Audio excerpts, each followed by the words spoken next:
오늘은 질문을 하나 하고 시작을 해보도록 하겠습니다. 이건 사자성어예요. 잘 맞춰보세요.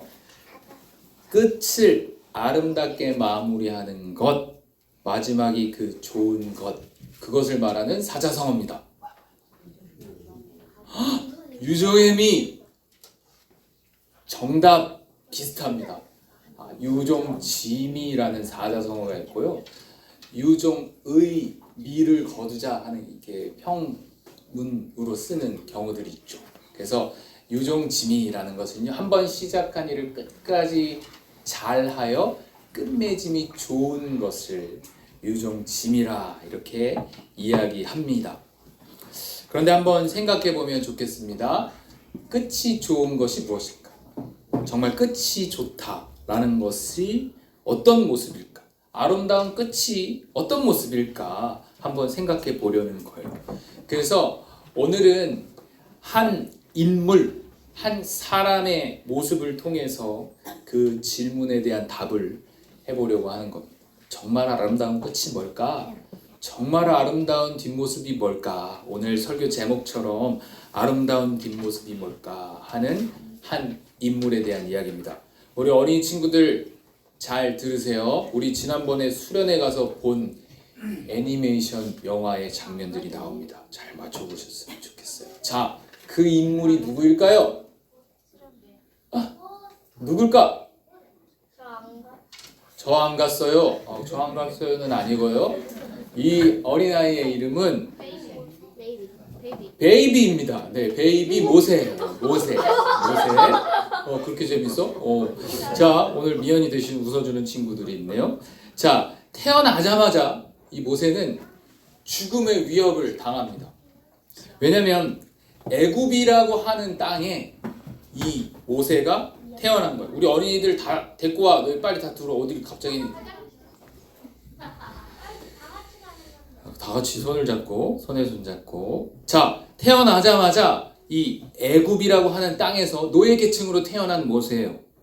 그런데 애굽의 바로 왕이 이 노예 계층이 너무 힘이 세고 사람이 수가 많으니까, 야, 히브리인은 태어나면 그냥 다 죽여, 남자애들. 그래서 모세가 그때 뿅 태어났어요. 그럼 모세는 어떻게 됐어야 돼요? 모세는 죽었어야 됩니다. 그런데요, 이 모세의 어머니가 갈대 상자에다가 이 모세를 태우고 나일강에다가 잘가 하면서 흘려보내는 거예요. 모세는 어떻게 됐을까? 모세는요, 어머니의 이 지혜 덕분에 이 나일강에 흘려 떠내려 와서 어디에 도착했는가 하니, 애굽의 바로 왕의 공주가 거기서 샤라라 목욕을 하고 있었어요. 근데 갑자기 갈대 상자가 뾰로로 흘러 내려오는 것을 보고 그 안에 너무 잘생기고 예쁜 멋진 아이가 있는 것을 보고요, 이 어머니가 이 아이를 자신의 아들로 삼습니다. 인생이 갑자기 바뀌었어요. 노예 계층에서 태어나서 죽어 던져져야 할 운명에서 갑자기 애굽의 왕자가 된 것입니다. 그래서 이 애굽의 왕자로 멋지게 성장합니다. 그래서 모세도 이제 애굽인이 다 된 것이죠. 그런데 이 왕궁에서 최고의 교육을 받고 정말 부족함 없는 삶을 살아가던 그 모세에게는 늘 자신의 정체성에 대한 고민이 있었어요. 나는 누구일까? 나는 히브리인일까? 나는 애굽인일까? 이런 고민들이 있었어요. 정말 놀라운 것은 이 모세가 애굽에 사는데 공주가 이 모세를 왕자로 자기 아들로 삼았잖아요. 근데 이 애기가 앙앙 울어요. 그래서 이 애기한테 젖을 물려줄 히브리인 중에서 유모를 한 명 구합니다. 그게 누구예요? 모세 엄마야. 모세는 버려졌는데 애굽의 왕자가 됐는데 자신의 어머니의 젖을 먹고 자랍니다. 그리고 자신의 어머니가 늘 불러주던 자장가에 잠을 자고 그렇게 컸어요. 그러면서 분명 그 요게벳이라고 하는 엄마는 모세에게 너는 히브리인이야. 너는 이스라엘 백성이야. 너는 하나님의 자녀란다 하는 이야기를 늘 듣고 컸을 겁니다. 어느 날 이 모세가 이 노역을 하고 있는 히브리인들, 그들을 괴롭히는 애굽 사람을 보고 분노가 났어요. 왜 분노가 났을까? 정체성이라는 게 있잖아요. 내 동족을 저리 패다니, 왜 저렇게 괴롭게 하는 거야? 하면서 어떤 일을 벌이냐면 그 애굽 사람을 죽여버리게 됩니다. 애굽의 왕자였던 이가 순식간에 도망자가 된 거예요. 그 분노를 참지 못하고 그를 죽여버렸고 이제 도망자 신세가 되어서 양을 치게 되죠. 양을 치며 몇 년을 숨어 살았게요? 40년을 숨어 살았습니다. 40년 동안 애굽의 왕자로 살았는데 이제 도망자로 40년을 살게 되는 기이한 운명이죠. 이렇게 왕궁에서 살던 사람이 양을 치는 목자가 되어 이제 아무도 그를 기억하지 않습니다. 이제 이 모세는 아무런 권력도 권세도 나 누구 아들이야 라고 말할 그런 뒷배도 없는 상황입니다. 모든 것이 끝난 것처럼 보였는데요. 그때 하나님께서 모세를 찾아오셨습니다. 떨기나무에 불이 붙었는데 나무가 타지 않는 이상한 현상을 바라보고요. 그 앞에서 하나님과 마주하게 됩니다. 하나님이 모세를 불러요. 모세야, 모세야, 너가 나의 백성을 다 데리고 나오너라. 무슨 말씀이세요? 저는 할 수 없습니다. 저는 말도 잘 못합니다. 하면서 왜 나는 이제 도망자 신세로 살아가고 있는 이 아무것도 없는 인생, 이 뒷배도 없는 아무것도 없는 끝난 듯한 인생을 하나님 나에게 왜 그러시오? 나에게 하지 마십시오. 나는 할 수 없습니다. 라고 쫄아요. 하나님이 뭐라 그래요? 내가 너와 함께한다. 너는 쫄 이유가 없는 거야. 나와 함께하니까 너는 할 수 있어! 라고 하니 이 모세는 이제 다시금 하나님의 말씀에 순종하여 애굽으로 돌아옵니다. 40년 만에, 무려 40년 만에 돌아가는 자신의 고향이겠죠. 그리고 모세 앞에 서서요, 내 백성을 내놓으라 말해요. 하나님이 명하신 대로 그렇게 바로 왕 앞에 서서도 주눅들지 않고요, 하나님 주신 그 지팡이를 가지고 내 백성을 보내라 하면서 자신의 백성들을 출애굽하기 위해 힘을 씁니다. 바로 왕이요, 데려가 해놓고 안 돼. 그래서 하나님이 재앙을 내리시죠. 10가지의 재앙을 보내요. 여러 가지 괴롭히는 일들이 있죠. 나일강이 피로 변하고, 메뚜기 떼가 나오고, 개구리 떼가 나오고, 조홍기가 나고요. 파리 떼, 별 어려운 상황들이 다 닥치는데도 불구하고 바로 왕은 그 완악함을 풀지 않습니다. 그리고는 10번째 재앙이 뭐죠? 장자가 죽어요. 장자. 이 애굽에 있는 모든 첫 번째 난 아들 다 죽입니다. 그런데 지금 이 그림은 뭐예요? 히브리인들, 이 노예 계층인 히브리 사람들, 이스라엘 백성들, 하나님이 보호하시겠다 말씀하신 이들은요, 저 문지방에 양의 피를 바르라 합니다. 그래서 양의 피를 바른 그 가정에는 장자가 죽지 않는 기적을 체험합니다.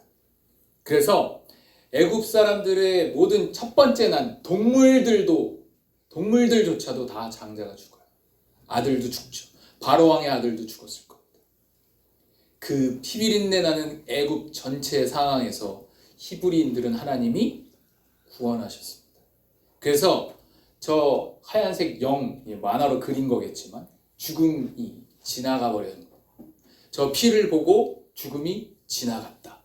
그래서 영어로 패스 오버 이거요. 이것이 6월절입니다. 6월절 우리가 패스 오버라고 하죠. 이게 뭐냐면요, 피를 통해 우리를 지나갔다 이런 뜻이에요. 우리에게 동일하잖아요. 예수 그리스도의 피 때문에 우리는 지옥에 가지 않아요. 우리는 그 영원한 파멸과 죽음에서부터 어떻게 돼요? 지나간 겁니다. 이것이 은혜죠. 그래서 이 애굽에 있는 장자가 다 죽고 10번째 재앙을 딱 만나고요. 바로 왕이 완전한 포기를 선언합니다. 그래서 홍해를 건너가게 되죠. 그래서 홍해 앞에 섰을 때 이 애굽의 바로 왕이 또 마음을 까꿀로 먹고요. 병사들과 군거들을 다 끌고 이스라엘 백성들을 잡으려고 뒤에서 쫓아옵니다. 앞에는 홍해 바다가 막혀 있고요. 뒤에는 애굽에 있는 군사들이 우리를 죽이러 찾아오는 막 몰려오는 상황에 하나님께서 모세를 통해서 홍해 바다를 가르는 기적을 내보여 주십니다.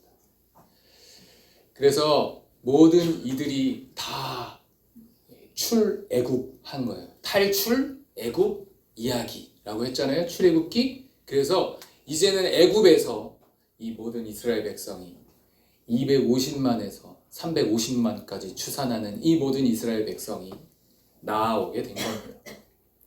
그래서 또 광야에서 몇 년을 살아요? 이거 또 40년이네. 40살까지 애굽의 왕으로 있다가 40년 동안 도망자로 살다가 출애굽하고 40년 동안 광야에서 뱅글뱅글 광야로 돕니다. 지난번에 우리 말씀 나눴을 때 애굽해서 출애굽해서 가나안 땅까지 우리 목적지까지 빠르게 걸으면 며칠 걸린다고? 아무리 늦게 걸어도 2, 3주면 간다고 했어요. 근데 이 2, 3주만 가는 거리를요 40년 동안이나 방황하게 된 겁니다. 광야에서요 여러 가지 기적과 이적을 맛봐요. 광야는 뭐예요? 낮에는요 영상 40도까지 오르고요 밤에는요 영하 40도까지 내려가는 집. 이곳에서 어떻게 사람이 살아요? 사람이 살 수 없습니다. 근데 하나님이 어떻게 살려주셔요? 구름 기둥과 불 기둥으로 이들을 보호하시고 따스하게 데펴주시고 여러 일들을 하시죠. 광야에 먹을 게 있어요? 없어요? 뭐 쿠팡으로 시키면 돼요? 쿠팡 안 와요 멀어서. 거기서 뭐예요? 하나님이 만나와 메추라기를 내려주셔서 매일매일 먹을 양식을 주십니다. 사람의 몸은 70%가 뭘로 되어 있죠? 물! 물 안 먹으면 죽어요. 물이 있어요 없어요? 사막에? 없지요. 하나님이 반석에서 물을 내어주십니다. 우리가 살아갈 수 있는 모든 것들을 주님께서 다 제공해 주십니다.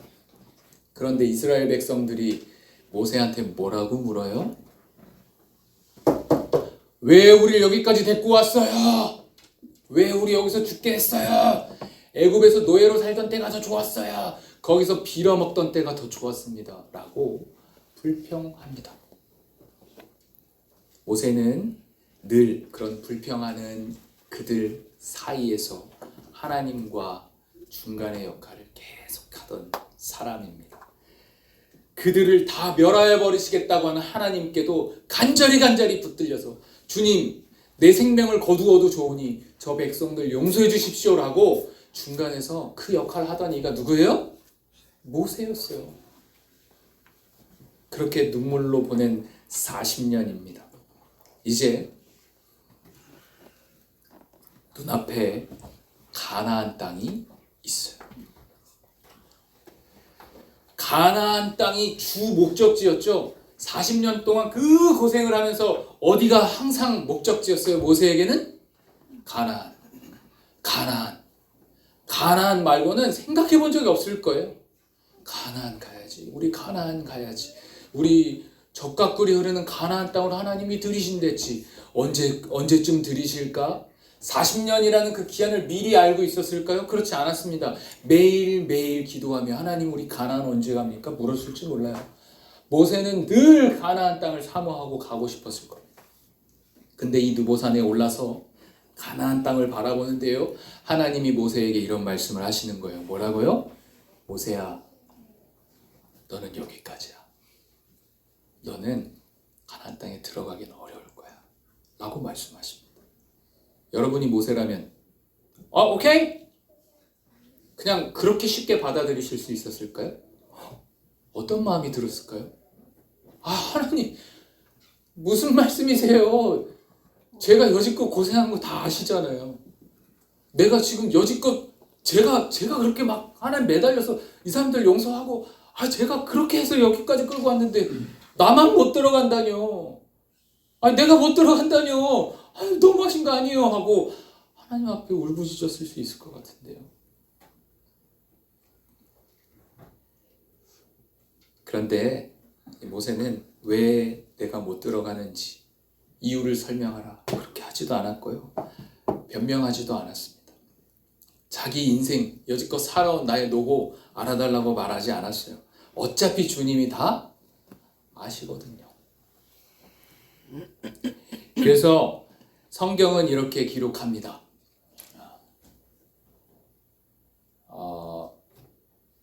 지팡이를 가지고 내용 아론과 함께 회중을 모으고 그들의 목전에서 너희에게 반석에게 명령하여 물을 내라. 이게 뭐냐면 모세가 이스라엘 백성을 인도하는 동안 이들이 너무 불평하니까 물을 왜 안 내놓냐. 그러니까 하나님이 또 메시지를 주는 거예요. 야, 반석에게 명령하면 물이 나올 거야 라고 하나님이 명령하시는데 모세가 한 행동이 뭐예요? 모세가 지팡이로 반석을 2번 쳤대요. 어떻게 했을까요? 톡톡 이렇게 쳤을까요? 아니요. 10절에 뭐라고 나오냐면 이 반역자들아 하면서 내가 물을 내랴. 얼마나 화가 나는지가 느껴지는 장면이에요. 지팡이로 반석을 어떻게 했을까요? 우와 하면서 2번 쳤을지도 몰라요. 12절에 여호와께서 모세와 아론에게 이르시길 뭐라고 말하냐면요. 너희가 나를 믿지 아니하고.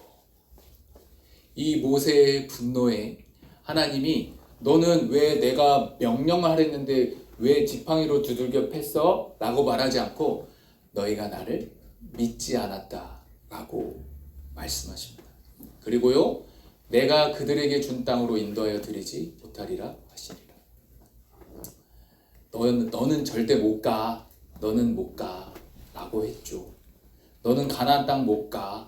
이미 알고 있었어요. 모세는 이미 나의 이 부족한 모습으로 내가 갈 수 없는 거였구나라는 것 알고 있었습니다. 그래서 오늘 읽은 말씀 중에 여호와의 종 모세가 여호와의 말씀대로 모압 땅에서 죽었다. 성경의 말씀은 모압 땅에서 죽었다. 가나안 땅 절대 못 들어갔죠. 그리고 그가 묻힌 곳을 아는 자가 뭐라고요? 없다. 아는 자가 없다. 하나님은 모세를 통해서 이 사실을 분명하게 말씀하시는 거예요.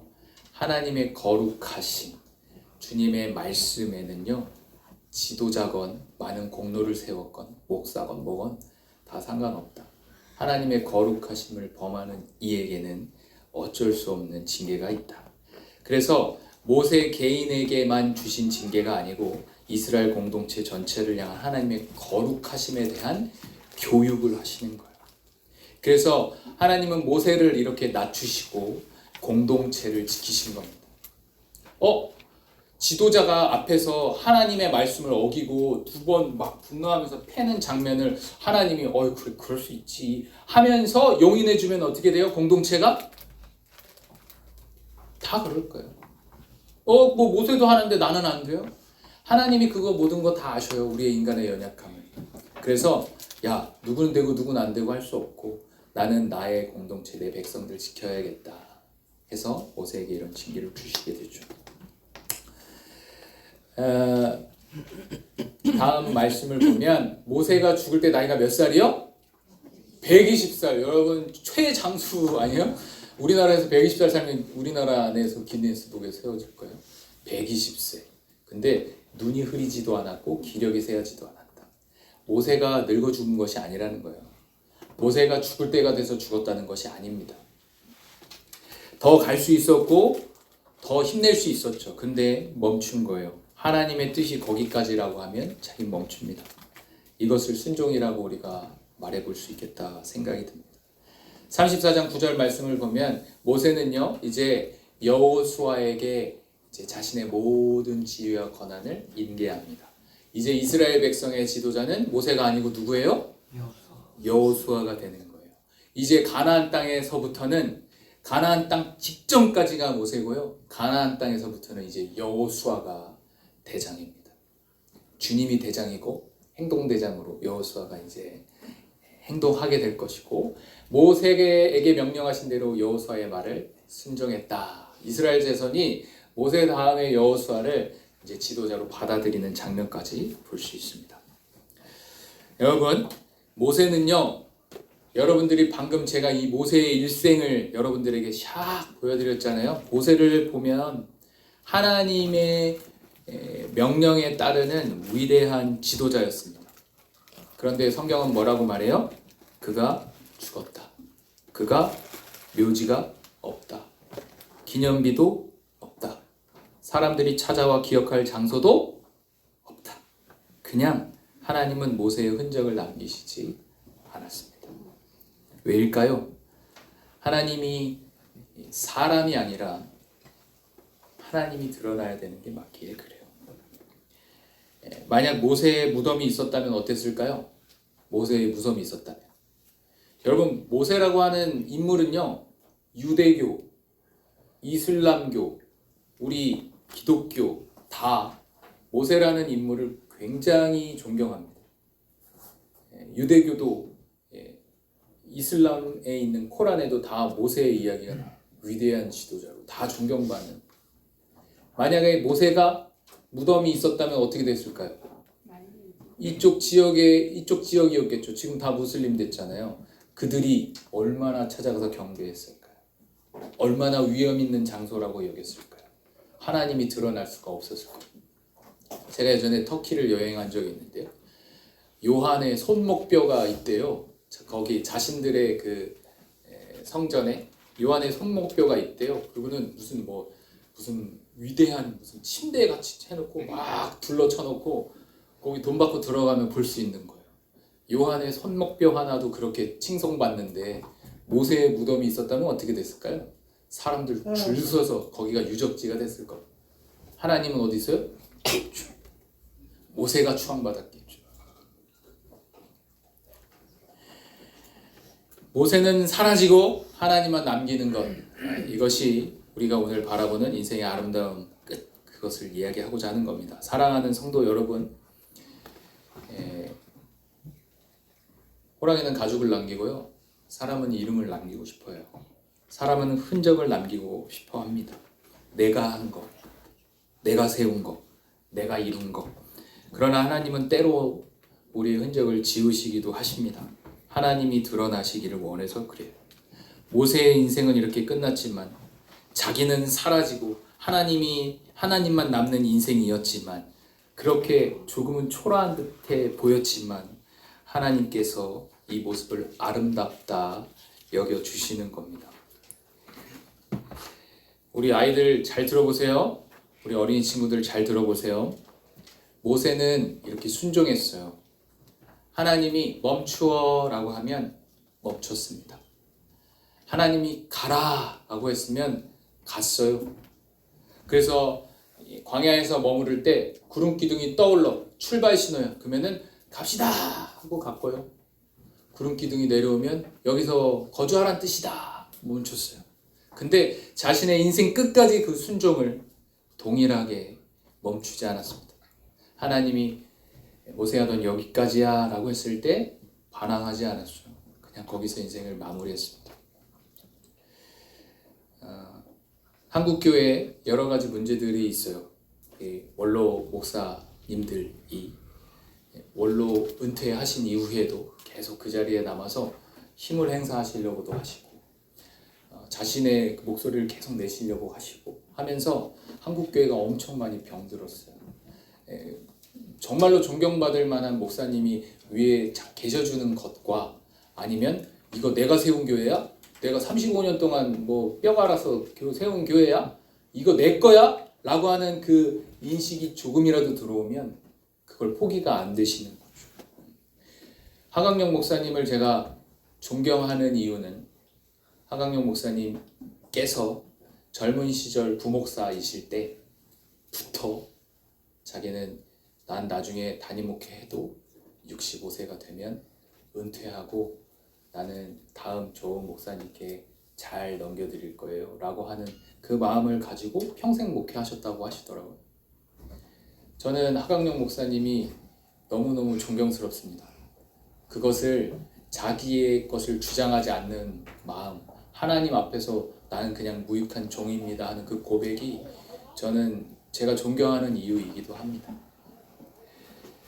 저도 그런 모습을 많이 담고 싶습니다.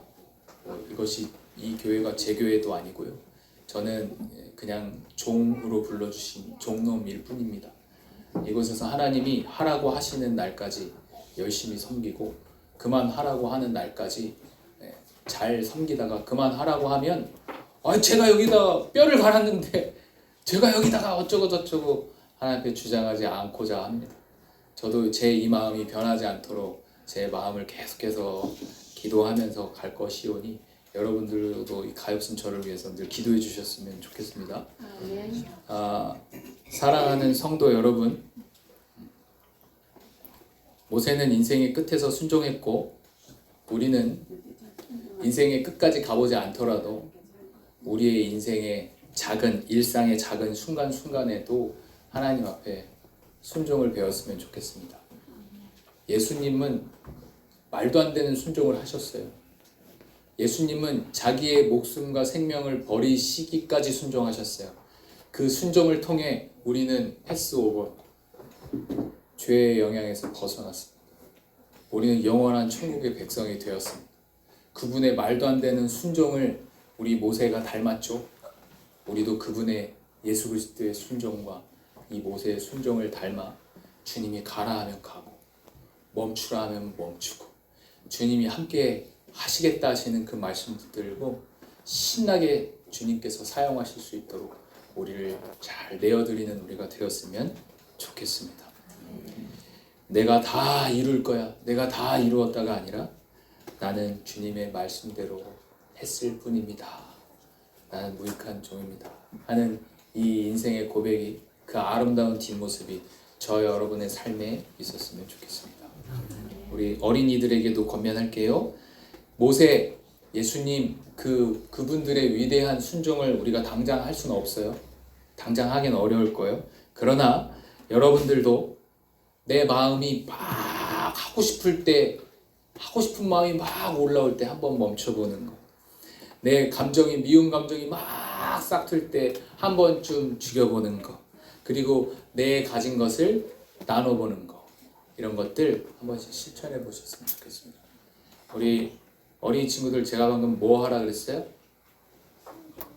순종 잘했어요. 자, 하나님의 말씀에 잘 순종하고 주님의 말씀이 우리의 삶의 이정표입니다. 그 말씀대로 잘 살아갔으면 좋겠습니다.